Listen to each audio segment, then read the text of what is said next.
الحمدللہ صاحب الجلالہ والصلاة والسلام علی نبی صاحب الرسالہ اما بعد۔ آج انشاءاللہ 26ویں پارے کی تفسیر بیان کی جائے گی۔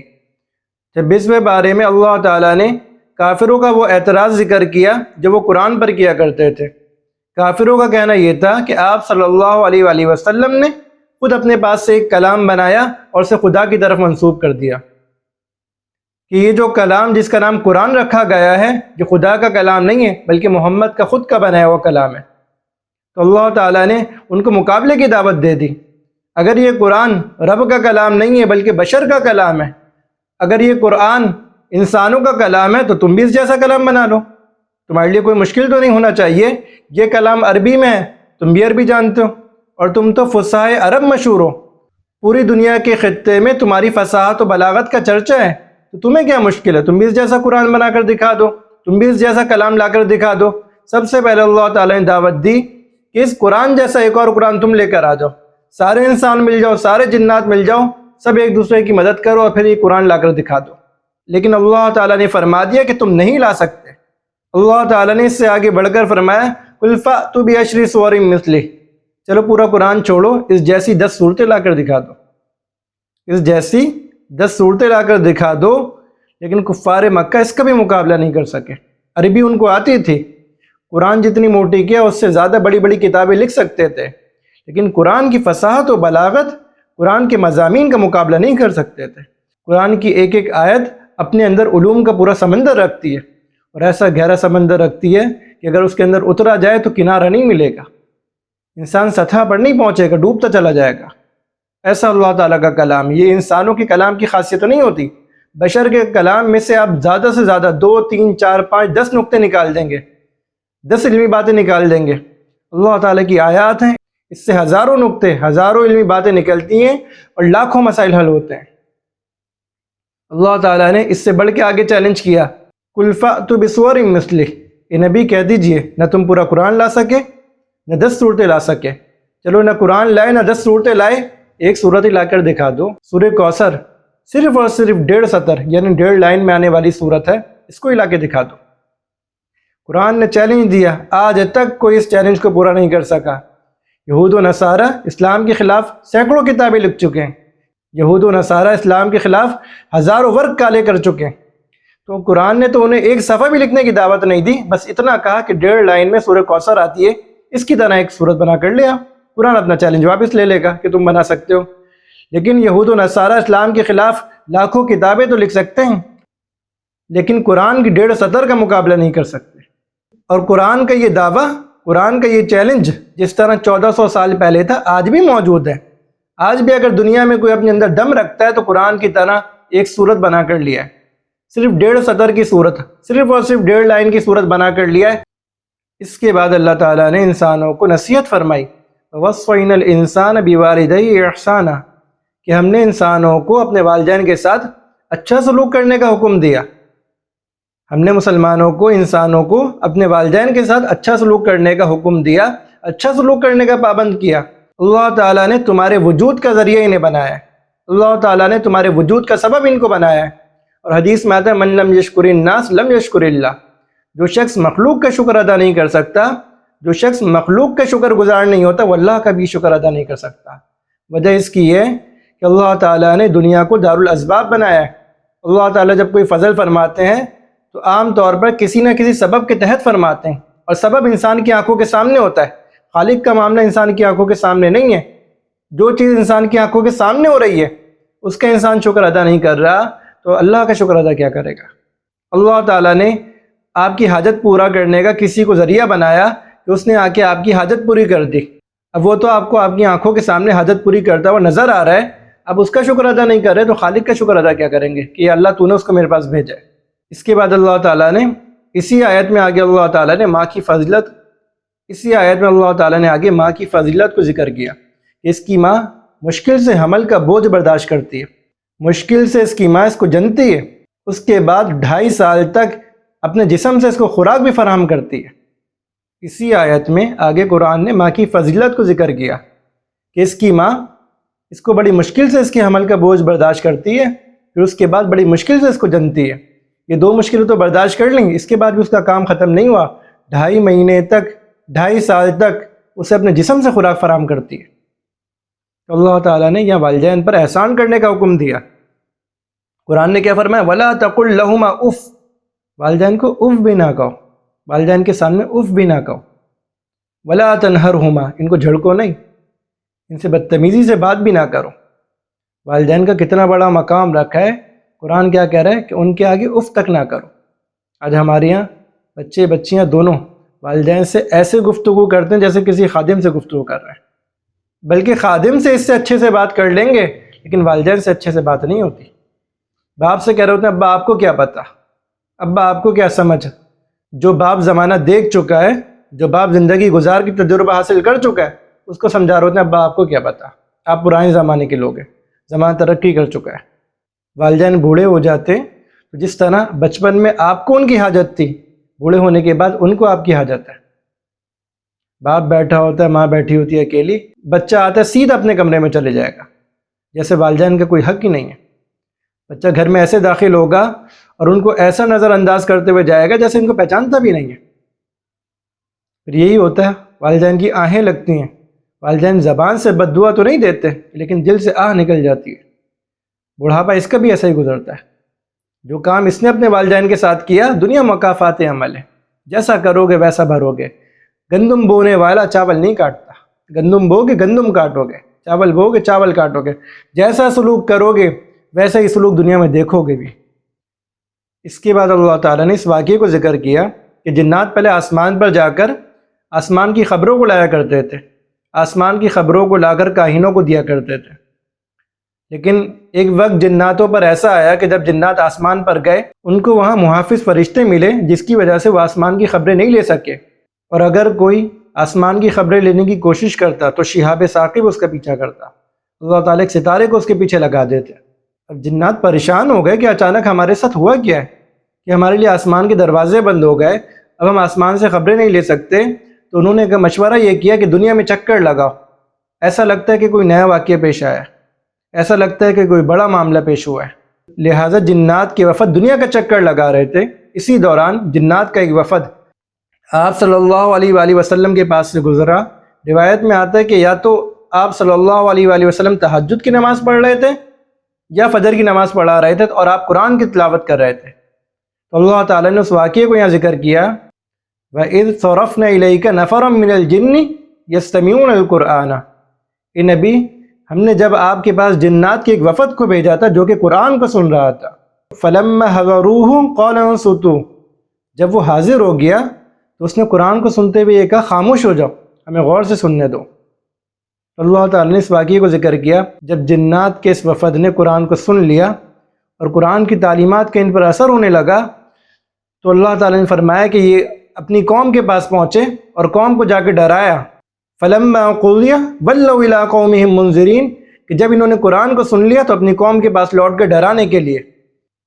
اللہ تعالیٰ نے آگے سورہ جن میں جنات اور ان کی قوم کے درمیان کی گفتگو کو ذکر کیا ہے، اِنَّا سَمِعْنَا قُرْآنًا عَجَبًا، کہ ہم نے بہت تعجب خیز کلام سنا ہے، یہدی الی الرشد، کہ جو کہ ہمیں ہدایت کی طرف بلاتا ہے، فآمنا بہ، پس ہم اس کلام پر ایمان لے آتے ہیں، وَلَن نُشْرِكَ بِرَبِّنَا أَحَدًا، اب ہم اپنے رب کے ساتھ کسی کو بھی شریک نہیں کریں گے۔ قرآن کی تاثیر اللہ تعالیٰ نے ایسی رکھی ہے کہ اگر کوئی شخص ہٹ دھرمی کو چھوڑے، تکبر کو چھوڑ دے اور معاشرہ اس پر اثر انداز نہ ہو، انسان قرآن کی حقانیت کو تسلیم کر لیتا ہے، انسان قرآن کے حق ہونے کو تسلیم کر لیتا ہے۔ کتنی دفعہ مشاہدہ کیا گیا ایسے لوگ جو قرآن کو سمجھ بھی نہیں سکتے، جب قرآن ان کے سامنے پڑھا گیا تو وہ رونا شروع ہو جاتا ہے، کہتے ہیں عجیب عجیب سکون ہے اس کے اندر، عجیب حلاوت ہے اس کے اندر۔ اس کے بعد اللہ تعالیٰ نے فتح مکہ کی آیات کی طرف اشارہ فرمایا۔ آپ صلی اللہ علیہ وآلہ وسلم نے 6 ہجری میں خواب دیکھا تھا کہ آپ صلی اللہ علیہ وآلہ وسلم اپنے صحابہ کے ساتھ حرم میں داخل ہو رہے ہیں۔ تو آپ صلی اللہ علیہ وآلہ وسلم نے ارادہ فرمایا کہ اپنے صحابہ کے ساتھ جا کر عمرہ کر کے آئیں۔ آپ صلی اللہ علیہ وآلہ وسلم اور 1400 صحابہ کی جماعت عمرے کے لیے یہاں سے چلی، اور جب حدیبیہ کے مقام پر پہنچی تو معلوم ہوا کہ کفار نے آپ کے مقابلے کے لیے لشکر تیار کر لیا۔ آپ صلی اللہ علیہ وآلہ وسلم نے حضرت عثمان رضی اللہ تعالیٰ عنہ کو بھیجا اپنی طرف سے قاصد بنا کر کہ جاؤ ان کو بتاؤ کہ ہم لڑنا نہیں چاہتے، ہم صرف اور صرف عمرہ کرنے کے لیے آئے۔ اور صحابہ رضوان اللہ علیہم اجمعین یہ سب احرام کی حالت میں تھے، اور وہاں سے منافقین نے مشہور کر دیا کہ حضرت عثمان رضی اللہ تعالیٰ عنہ کو قتل کر دیا گیا۔ کفار مکہ نے حضرت عثمان رضی اللہ تعالیٰ عنہ کو قتل کر دیا۔ آپ صلی اللہ علیہ وآلہ وسلم نے اپنے صحابہ کو جمع کیا اور موت پر بیعت کی، اسے بیعت رضوان کہتے ہیں۔ آپ صلی اللہ علیہ وآلہ وسلم نے اپنے صحابہ سے بیعت لی۔ کیا بیعت لی؟ کہ ہم اپنی جانوں کو پیش کر دیں گے، ہم اپنی جان کی پرواہ نہیں کریں گے، لیکن عثمان رضی اللہ تعالیٰ عنہ کے خون کا بدلہ لے کر جائیں گے۔ قرآن نے اس کو یوں بیان کیا، ان الذین یبایعونک انما یبایعون اللہ، یہ نبی جو آپ کے ہاتھ پر بیعت کر رہے ہیں نا، وہ آپ کے ہاتھ پر بیعت نہیں کر رہے، اللہ سے بیعت کر رہے ہیں۔ یہ نبی، یہ صحابہ جو آپ کے ہاتھ پر بیعت کر رہے ہیں، یہ در حقیقت اللہ تعالیٰ سے بیعت کر رہے ہیں۔ ید اللہ فوق ایدیہم، اللہ تعالیٰ کا ہاتھ ان کے ہاتھوں پر ہے۔ یہ نبی، آپ کے یہ صحابہ جو آپ کے اشارے پہ جان دینے کے لیے تیار ہیں، یہ در حقیقت انہوں نے آپ کے ہاتھ پر بیعت نہیں کی ہے، انہوں نے ہمارے ہاتھ پر بیعت کی ہے۔ اللہ تعالیٰ نے صحابہ کے اعزاز میں آیتیں اتاری۔ جب یہ بات واضح ہو گئی کہ حضرت عثمان رضی اللہ تعالیٰ عنہ حیات ہیں، مشرکین مکہ نے اپنے کئی ایلچیوں کو بھیجا، اپنے کئی سفیروں کو بھیجا تاکہ گفتگو ہو۔ آپ صلی اللہ علیہ وآلہ وسلم نے انہیں یقین دلایا کہ ہم لڑائی کے لیے نہیں آئے، صرف اور صرف عمرہ کریں گے اور چلے جائیں گے، لیکن وہ نہیں مانے۔ اس کے بعد ایک عہد نامہ لکھا گیا۔ عہد نامے میں لکھا گیا کہ مسلمان اس سال عمرہ نہیں کریں گے، جائیں گے اگلے سال آئیں گے اور اگلے سال آ کر عمرہ کریں گے۔ دوسری بات یہ لکھی گئی کہ جب یہاں مکہ سے کوئی شخص بھاگ کر مدینے جائے گا تو مدینے والوں سے واپس کریں گے، اور مدینے سے کوئی شخص مرتد ہو کے ہمارے پاس آئے گا تو ہم واپس کرنے کے پابند نہیں ہوں گے۔ عہد نامے میں آپ صلی اللہ علیہ وآلہ وسلم کا نام لکھا گیا تھا محمد رسول اللہ، انہوں نے مٹوا کر محمد بن عبداللہ لکھوایا۔ مسلمانوں کو اس پر بہت غصہ تھا۔ مسلمان ایک تو احرام باندھ کر آئے تھے عمرے کی نیت سے، تو ان کے جذبات کو ٹھیس پہنچی تھی اور ان کے جذبات کو مجروح کیا گیا تھا کہ انہیں عمرہ کرنے نہیں دیا گیا۔ دوسری بات یہ کہ صحابہ رضوان اللہ علیہم اجمعین جہاد پر بیعت کر چکے تھے، موت پر بیعت کر چکے تھے کہ ہم پیچھے نہیں ہٹیں گے۔ اب وہ لڑنے کے لیے تیار تھے، اور وہ آگے سے شرط کیسی لگا رہے ہیں کہ ہمارا کوئی بندہ جائے گا تو آپ واپس کرو گے، اور آپ کا کوئی بندہ آئے گا تو ہم واپس نہیں کریں گے۔ تو صحابہ رضوان اللہ علیہم اجمعین لڑنے کے لیے تیار تھے، حوصلہ مند تھے، لیکن آپ صلی اللہ علیہ وآلہ وسلم نے انہیں اللہ کے حکم سے روک دیا۔ آپ صلی اللہ علیہ وآلہ وسلم نے انہی شرائط کے ساتھ معاہدہ کر لیا۔ صحابہ رضوان اللہ علیہم اجمعین کی جماعت پر ایک غم کی کیفیت طاری تھی۔ اللہ تعالیٰ نے غم کی تسلی دینے کے لیے یہ آیت نازل کی، اِنَّا فَتَحْنَا لَكَ فَتْحًا مُبِينًا، ہم نے تمہیں کھلی فتح عطا فرما دی، ہم نے تمہیں کھلی فتح عطا فرمائی ہے۔ حضرت عمر رضی اللہ تعالیٰ عنہ جیسے جلیل القدر صحابی بھی پریشان تھے، پوچھنے لگے یا رسول اللہ یہ فتح ہے، یا رسول اللہ یہ فتح ہے، یعنی کہ یہ جو ہمارے ساتھ معاملہ ہوا ہے کیا یہی فتح ہے؟ اللہ تعالیٰ کی تدبیر ہے، اللہ تعالیٰ کی حکمتیں، انسان کا دماغ اس کا احاطہ نہیں کر سکتا، انسان کی عقل اس تک پہنچ نہیں سکتی۔ یہ صلح حدیبیہ پیش خیمہ بنی فتح مکہ کا۔ آپ صلی اللہ علیہ وآلہ وسلم کفار مکہ سے مطمئن ہو گئے کہ 10 سالہ معاہدہ ہو چکا، اب یہ ہمارے اوپر حملہ نہیں کریں گے۔ آپ صلی اللہ علیہ وآلہ وسلم نے خیبر کی طرف کا رخ کیا اور وہاں سے ساری دنیا میں اسلام پھیلا دیا۔ خیبر کی طرف کا رخ کر کے اس جگہ کا صفایا کیا اور وہاں اسلام نافذ کیا۔ اسلام مزید مضبوط ہو گیا۔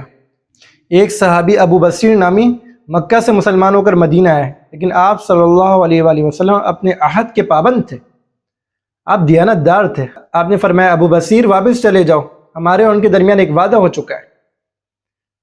حضرت ابو بصیر رضی اللہ تعالیٰ عنہ وہاں سے نکلے اور کہیں اور چلے گئے۔ پھر جو شخص مکہ سے مسلمان ہو کر نکلتا وہ ان کے پاس چلے جاتا، تو انہوں نے اپنی جماعت کو اس طرح تیار کر لیا کہ قریش کا جو قافلہ بھی نکلتا وہ اس کو لوٹ لیتے، اس کو قتل کر دیتے۔ قریش اس معاملے سے اتنا تنگ ہو گئے کہ خود آپ صلی اللہ علیہ وآلہ وسلم کے پاس آ کر یہ بات عرض کی کہ یا رسول اللہ ایسا کر دیجئے کہ اس معاہدے کی شک کو ختم کر دیں، جو بندہ آپ کے پاس مسلمان ہو کر آئے گا آپ اسے مدینے میں رکھ کے باہر نہ چھوڑیں۔ اس کے بعد 2 سال بعد یا 3 سال بعد کفار مکہ نے معاہدے کی خلاف ورزی کر دی۔ آپ صلی اللہ علیہ وآلہ وسلم نے انہیں پیغام بھجوایا کہ یا تو تم نے خلاف ورزی کی اس کی تلافی کرو، یا ہمارے اور تمہارے درمیان کوئی معاہدہ نہیں ہے۔ انہوں نے کہا ٹھیک ہے، ہمارے تمہارے درمیان کوئی معاہدہ نہیں ہے۔ اس وقت تکبر میں مبتلا تھے اور اس وقت اپنی طاقت کا نشہ چڑھا ہوا تھا۔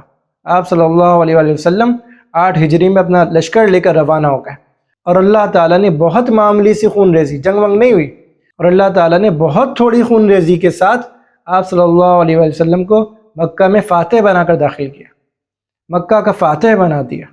کفار مکہ نے خود مکہ آپ کے حوالے کر دیا۔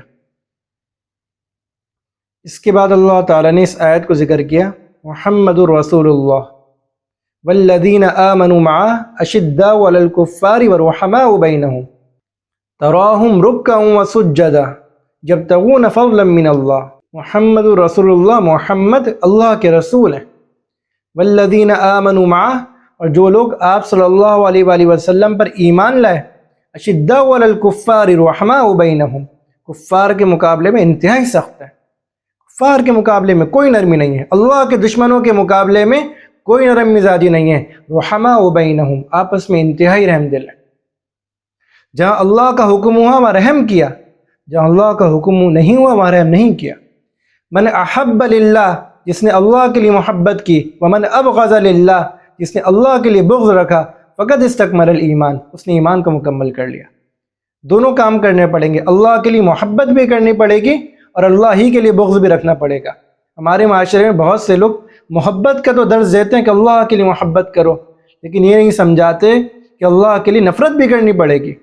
اور یاد رکھ لیں، حدیث میں آ گیا، من احب للہ، جس نے اللہ کے لیے محبت کی، ومن ابغض للہ، اور جس نے اللہ کے لیے بغض رکھا، نفرت کی، فقد استکمل الایمان، اس نے ایمان کو مکمل کیا۔ خالی محبت کرنے والا ایمان مکمل نہیں کر سکتا، اور خالی نفرت کرنے والا بھی ایمان کو مکمل نہیں کر سکتا۔ جب تک محبت بھی اللہ کے لیے نہیں ہوگی، نفرت بھی اللہ کے لیے نہیں ہوگی، تب تک ایمان مکمل نہیں ہوگا۔ صحابہ کی صفات اللہ تعالیٰ کیا فرما رہے ہیں؟ اشداء علی الکفار رحماء بینہم، کہ کفار کے مقابلے میں انتہائی سخت ہیں، چٹان کی مانند ہیں، اور آپس میں پھولوں کی طرح۔ تراہم رکعا وسجدا، تم انہیں دیکھو گے کبھی رکوع کی حالت میں، کبھی سجدے کی حالت میں۔ دن تلواروں کے سائے میں ہے، رات اللہ کو منانے میں گزرتا ہے۔ تم ان کو دیکھو گے کبھی رکوع میں ہوں گے تو کبھی سجدے میں ہوں گے۔ یبتغون فضلا من اللہ، اللہ تعالیٰ کے فضل کو تلاش کریں گے، اللہ تعالیٰ سے اس کے فضل کو طلب کریں گے۔ یہ صحابہ کی صفات اللہ تعالیٰ نے بیان کی ہیں۔ یہ مفسرین نے بات لکھی ہے کہ صلح نامے سے کفار نے محمد بن عبداللہ کروایا تھا، محمد الرسول اللہ کو مٹا کر اللہ تعالیٰ نے قیامت تک کے لیے قرآن میں محمد الرسول اللہ لکھ دیا۔ انہوں نے محمد الرسول اللہ کو مٹوا کر محمد بن عبداللہ کروایا تھا، اللہ تعالیٰ نے قرآن میں محمد الرسول اللہ نازل فرما دیا۔ اس کے بعد اللہ تعالیٰ نے آپ صلی اللہ علیہ وآلہ وسلم کی مجلس کا ادب بتایا، لا ترفعوا اصواتکم فوق صوت النبی، کہ اپنی آوازوں کو نبی کی آواز سے بلند نہ کرو، اپنی آواز کو نبی کی آواز سے بلند مت کرنا۔ مفسرین نے یہاں یہ بات لکھی ہے کہ آپ صلی اللہ علیہ وآلہ وسلم کی خدمت میں قبائل حاضر ہوتے تھے اور آ کر اسلام قبول کرتے تھے۔ آپ صلی اللہ علیہ وآلہ وسلم ان میں سے کسی کو ان کا امیر مقرر فرماتے تھے اور وہ جا کر اپنی قوم کو سنبھالتا تھا۔ اب آپ صلی اللہ علیہ وآلہ وسلم کی خدمت میں قبیلہ بنو تمیم حاضر ہو گیا۔ ابھی آپ صلی اللہ علیہ وآلہ وسلم نے اس بات کو ذکر ہی نہیں کیا تھا کہ ان کے لیے کوئی امیر مقرر کیا جائے نہ کیا جائے، مشورہ کیا جائے نہ کیا جائے۔ حضرت ابوبکر صدیق رضی اللہ تعالیٰ عنہ اور حضرت عمر رضی اللہ تعالیٰ عنہ، ان دونوں نے آپس میں گفتگو شروع کر دی کہ ان کا امیر کون ہونا چاہیے۔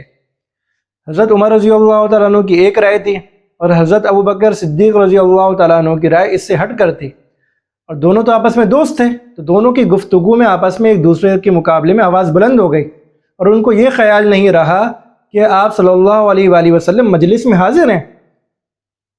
تو اللہ تعالیٰ نے یہ آیت نازل کر دی، لا ترفعوا اصواتکم فوق صوت النبی، کہ اپنی آوازوں کو نبی کی آوازوں کے سامنے بلند مت کرو۔ اور اس کے بعد حال یہ تھا، حضرت عمر رضی اللہ تعالیٰ عنہ اللہ کے خوف سے اتنا دب گئے تھے کہ اس کے بعد جب حضرت عمر رضی اللہ تعالیٰ عنہ بولتے تھے نا تو پوچھنا پڑتا تھا، عمر کیا کہہ رہے ہو؟ آواز اتنی دھیمی ہو گئی تھی کہ سنائی نہیں دیتا تھا، پوچھا جاتا تھا عمر کیا کہہ رہے ہو؟ قبیلہ بنو تمیم چونکہ دیہات کا ایک قبیلہ تھا اور دیہات والے لوگ شہری عادات سے ناواقف ہوتے تھے، تو اس قبیلے نے دور سے ہی آپ صلی اللہ علیہ وسلم کو آواز لگانا شروع کر دی تھی، یا محمد یا محمد۔ تو اللہ تعالیٰ نے اس پر بھی تنبیہ فرمائی اور یہ فرمایا، وَلَا تَجْهَرُوا لَهُ بِالْقَوْلِ كَجَهْرِ بَعْضِكُمْ لِبَعْضٍ، کہ تم نبی کو اونچی آوازوں سے نہ پکارو جیسے کہ تم ایک دوسرے کو پکارتے ہو۔ نبی کو اونچی آواز سے مت پکارو، ادب سیکھ لو۔ نبی کی مجلس کا ادب سکھایا اللہ تعالیٰ نے، پہلے وہاں ایک ادب یہ سکھلایا کہ نبی کی مجلس میں آواز بلند نہ کرو، دوسرا ادب یہ سکھایا کہ نبی کو بلند آواز سے پکارو بھی نہیں۔ یہی وجہ ہے کہ نبی کے روزے پہ حاضر ہونے والے ادب کا خیال رکھتے ہیں، جنہیں ادب کے بارے میں معلوم بھی ہو۔ ہم نے علماء اور مشائخ کو دیکھا کہ نبی کے روزے پر اس قدر ادب کے ساتھ حاضر ہوتے ہیں، اپنی سانسوں کو بھی آہستہ کر لیتے ہیں کہ کوئی بے ادبی ہم سے نہ ہو جائے۔ ہم نے مفتی تقی عثمانی صاحب سے سبق کے دوران سنا، جب وہ بخاریہ میں پڑھا رہے تھے، کہ میں 12 مرتبہ بیت اللہ میں داخل ہوا اور میں روزہ اقدس کے اندر جو جالیاں کھلوا کر بڑے بڑے وفد وہاں جاتے ہیں، میں بھی وہاں جا سکتا ہوں، لیکن میری ہمت نہیں ہوتی۔ ادب اتنا تھا کہ میری ہمت نہیں ہوتی کہ میں وہ جالیاں کھلوا کر اندر چلے جاؤں۔ اور آج ہمارے یہاں لوگ روزہ اقدس میں داخل ہوتے ہیں اور ایک ہاتھ میں موبائل ہوتا ہے، پش روزہ اقدس کی طرف کریں گے اور آگے موبائل سے سیلفی لے رہے ہوں گے، یا پش نہ بھی کریں تو موبائل ہاتھ میں رکھنے کی کیا ضرورت ہے؟ اتنی مجال کرنا نبی کے روزے میں داخل ہونا اور موبائل آپ کے ہاتھ میں ہو، اتنی مجال کرنا کہ نبی کے روزے میں داخل ہو کر تصویریں بنا رہے ہیں۔ نبی کے روزے میں حاضر ہونا ادب کا کام ہے، نبی کی بارگاہ میں حاضر ہونا یہ ادب کا کام ہے۔ جب نبی کے روزہ اقدس میں داخل ہوں تو بہت ادب سے داخل ہوں، اپنی سانسوں کو بھی آہستہ کر لیں کہ کوئی بے ادبی ہم سے نہ ہو جائے۔ سرور کائنات یہاں پر موجود ہے، محمد رسول اللہ یہاں موجود ہے۔ اس کے بعد اللہ تعالیٰ نے معاشرے میں زندگی گزارنے کے آداب سکھائیں۔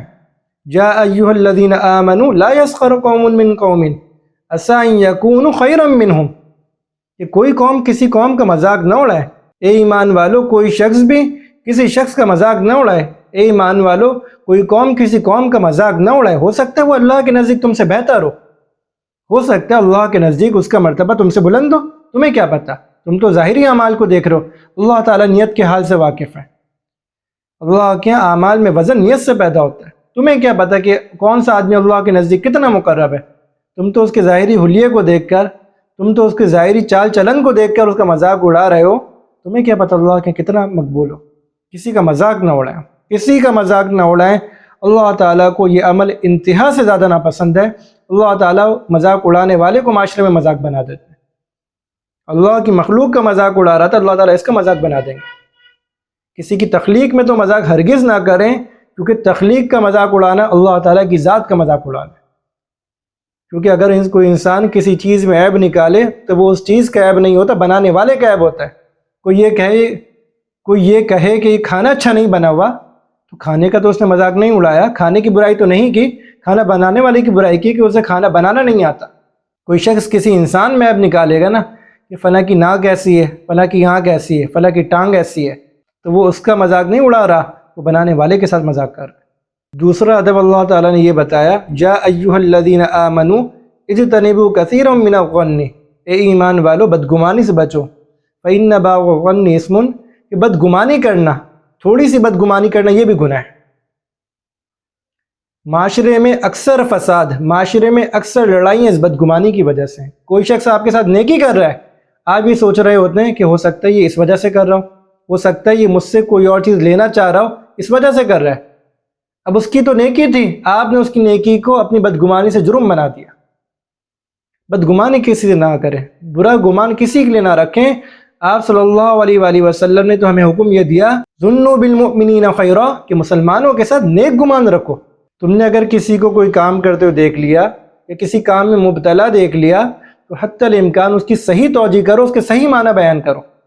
اگر کسی کو جماعت کے وقت مسجد سے باہر نکلتے ہوئے دیکھ لیا تو بجائے یہ سوچنے کے کہ جماعت چھوڑنے والا ہے، یہ سوچ لو ہو سکتا ہے اس کو کوئی ایسا عذر پیش آیا ہو جس کی وجہ سے جماعت سے نماز پڑھنا جائز نہ ہو، اس کو بیت الخلاء آیا ہوا ہو یا اس کو کوئی اور تکلیف ہو۔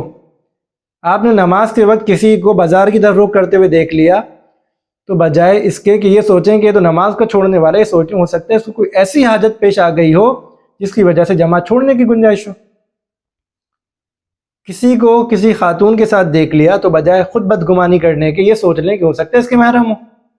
تو حتی الامکان لوگوں کی باتوں کو صحیح معنی پر محمول کرنے کی کوشش کریں، ان کے صحیح معنی بیان کریں، ان کی باتوں کو غلط رخ پر نہ لے کے جائیں، صحیح رخ پر لے کر جائیں۔ تیسرا ادب اللہ تعالیٰ نے کیا سکھایا، وَلَا تَجَسَّسُوا، ٹو میں مت لگو۔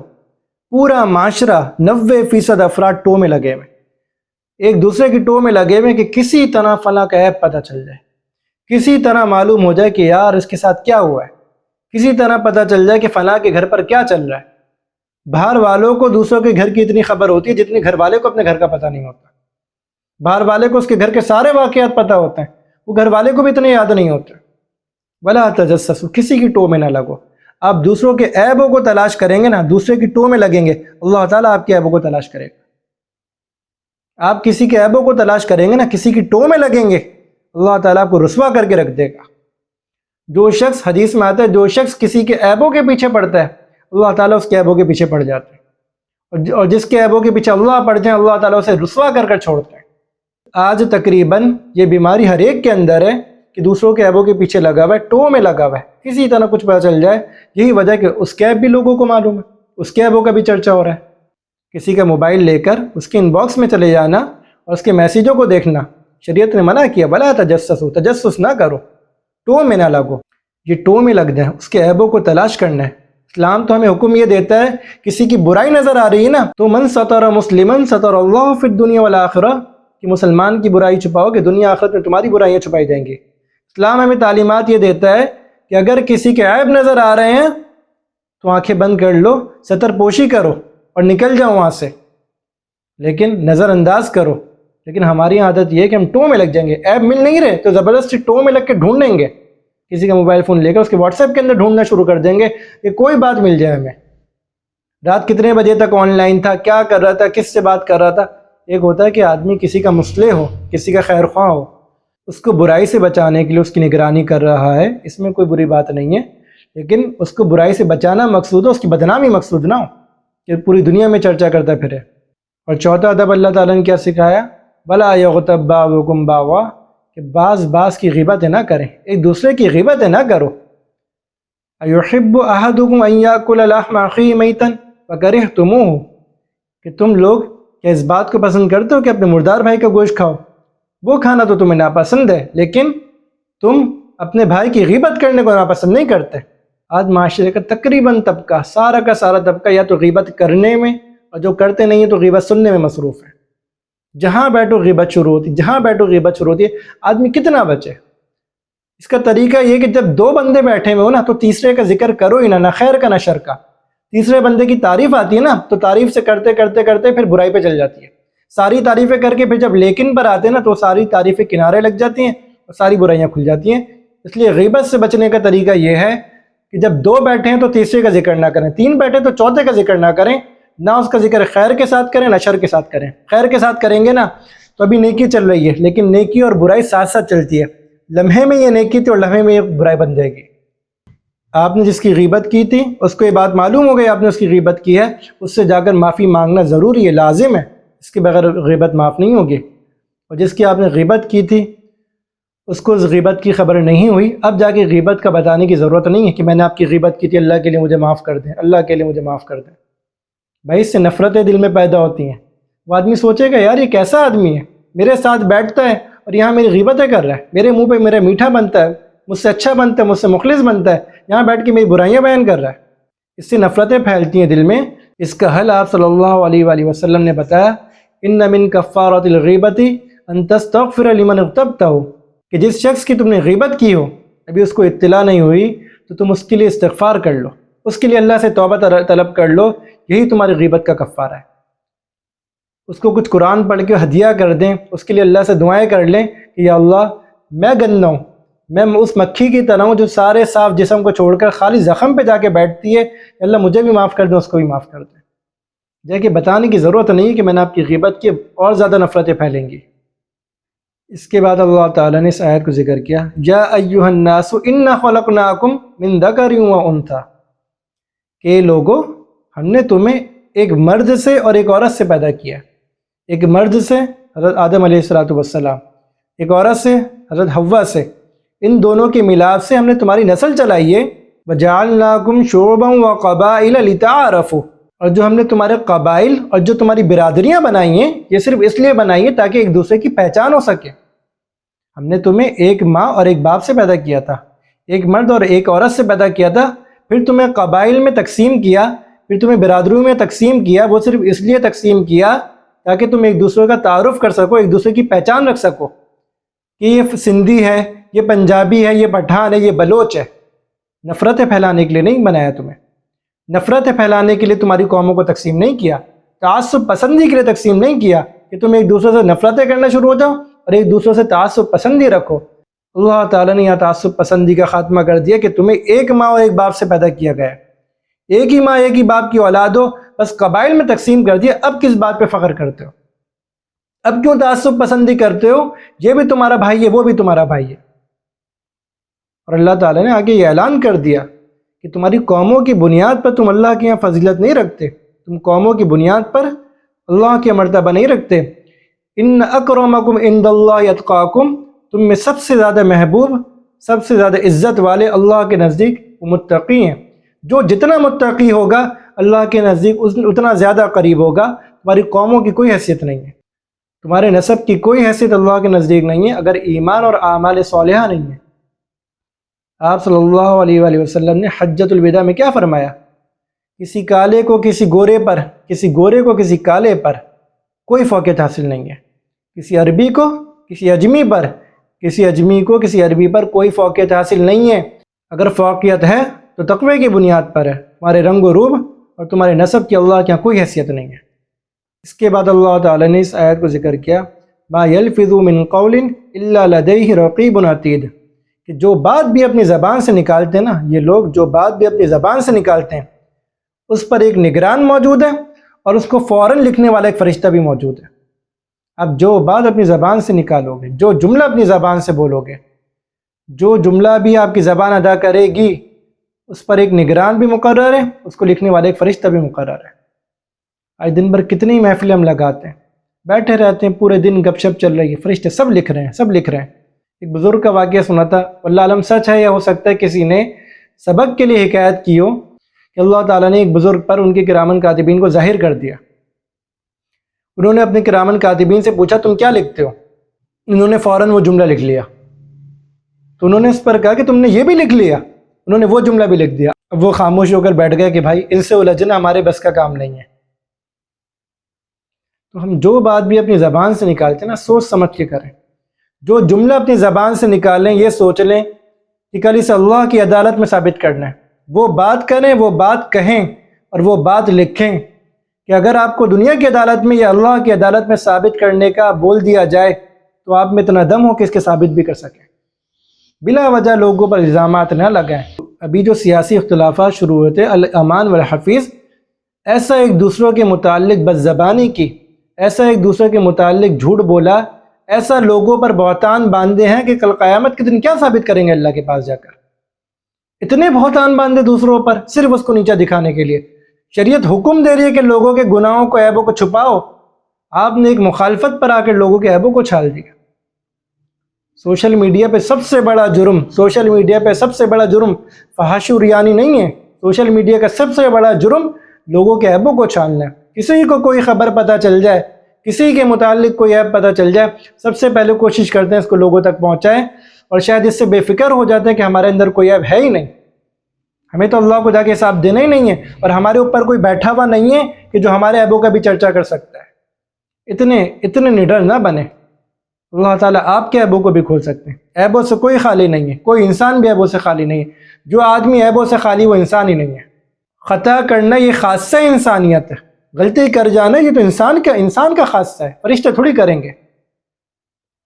تو بھائی بخش دو انسانوں کو، بخش دیجئے انسانوں کو، انسانوں پر تھوڑا رحم کر دیجئے، ان کے عیبوں کا چرچا نہ کریں، چرچا نہ کریں۔ عیبوں کا چرچا کرنے والا اپنے عیبوں کا چرچا کر رہا ہوتا ہے کہ میرے اندر لوگوں کی برائی کرنے کا مادہ ہے۔ اس کے بعد اللہ تعالیٰ نے اپنے مؤمنین بندوں کا ذکر کیا، کانوا قلیلا من اللیل ما یہجعون، کہ رات کے بہت تھوڑے سے حصے میں وہ سوتے ہیں، کہ ان کی راتوں میں ان کی نیند کے لیے نا ایک بہت مختصر سا وقت ہوتا ہے، ان کی راتوں میں ان کی اپنی ذات کے لیے بہت تھوڑا سا وقت ہوتا ہے، باقی سارا وقت وہ اللہ کے آگے آہوزاری کرتے ہیں، باقی سارے وقت اللہ کے آگے آہوزاری کرتے ہیں۔ اللہ تعالیٰ نے پیچھے کیا صفت بیان کی صحابہ کی؟ تراہم رکعا وسجدا، تم انہیں رکوع کی حالت میں اور سجدے کی حالت میں دیکھو گے، تم انہیں دیکھو گے تو تمہیں رکوع میں نظر آئیں گے، سجدے میں نظر آئیں گے، اور اللہ کے فضل کو تلاش کر رہے ہوں گے اور اللہ سے اس کے فضل کو مانگ رہے ہوں گے۔ تو اللہ تعالیٰ نے اپنے نیک بندوں کی صفات کیا بیان کی کہ ان کی رات میں ان کا حصہ تھوڑا ہوتا ہے، اللہ کا حصہ زیادہ ہوتا ہے۔ تھوڑی سی دیر آرام کرتے ہیں، باقی اپنے رب کے آگے آگے بیٹھ جاتے ہیں۔ جب ساری دنیا سو جاتی ہے وہ اپنے رب سے مناجات کرتے ہیں، جب ساری دنیا سو جاتی ہے وہ اپنے رب کے آگے اپنے محبتانہ تو اپنے رب کے آگے اپنا عاشقانہ کلام پیش کرتے ہیں۔ اب ساری رات اللہ سے راز و نیاز کی باتیں کی، محبت کی باتیں کی، رات تو گزر گئی، اب کیا کرنا ہے؟ صبح کبر میں مبتلا ہو جانا ہے، کیا کرنا ہے؟ صبح تکبر میں مبتلا ہو جانا ہے، کیا کرنا ہے؟ صبح اپنی بڑائی کے اندر مبتلا ہو جانا ہے کہ پوری رات تمہارا بھائی جاگ کر عبادت کرتا رہا۔ اللہ تعالیٰ نے ان کی صفات یہ بیان کی، وَبِالْأَسْحَارِ هُمْ يَسْتَغْفِرُونَ، کہ جب صبح کا وقت آتا ہے نا، رات بھر جو عبادت کی ہے اس پر اللہ سے توبہ طلب کرتے ہیں۔ رات بھر کی عبادت پہ نہ تکبر میں مبتلا ہوئے، نہ کبر دل میں آئے، نہ کوئی بڑائی دل کے اندر پیدا ہوئی، رات بھر کی عبادت کرنے پر اللہ سے توبہ کریں کہ یا اللہ یہ جو ہماری عبادت ہے یہ تیرے دربار میں پیش کرنے کے قابل نہیں ہے، یا اللہ ہم نے تیری عبادت کی پتہ نہیں کتنی خطائیں کی ہوں گی، اللہ تو ہمیں معاف کر دے۔ اللہ تعالیٰ سے اپنی عبادت پر معافی مانگنے کہ یا اللہ ہماری عبادت بھی تیرے دربار کے لائق نہیں ہے۔ اللہ تعالیٰ ہمیں صحیح طرح قرآن سمجھنے کی توفیق عطا فرمائے۔ اللہ تعالیٰ کے قرآن میں ایسی نصیحت ہے کہ اگر انسان غور کر لے تو ہدایت پا جائے۔ اللہ تعالیٰ ہمیں قرآن صحیح طرح سیکھنے کی توفیق عطا فرمائے، قرآن کو صحیح طرح پڑھنے کی توفیق عطا فرمائے، قرآن کے معنی کو سمجھنے کی توفیق عطا فرمائے اور اس کو آگے پہنچانے کی توفیق عطا فرمائے، اور اس سے پہلے اپنی زندگی میں اسے عملی جامہ پہنانے کی توفیق عطا فرمائے۔ وآخر دعوانا ان الحمد للہ رب العالمین۔